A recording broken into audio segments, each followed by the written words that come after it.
Why I'm passionate about what I do is that it allows me to continue my mission in life of helping people to learn. I think what really makes Avado different from me are two key things.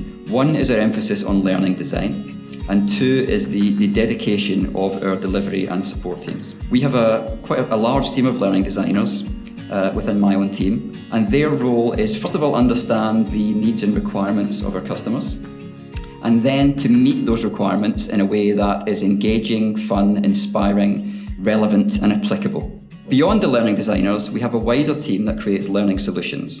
So this includes people who are experts in writing, in video and animation production, in creating interactive activities, and on building the course on our learning platform itself.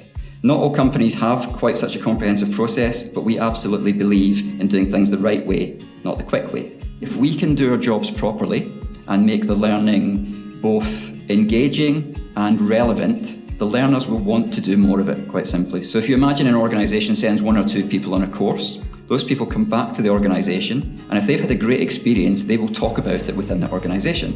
So other people in their role or other people in other teams will hear this and think, maybe I should be going on one of these courses.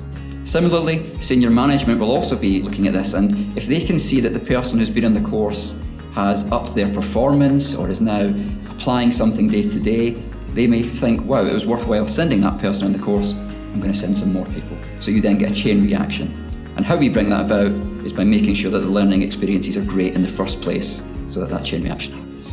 We have a diverse set of skills, we have a huge amount of talent, and coming together I think we really can change people's lives for the better.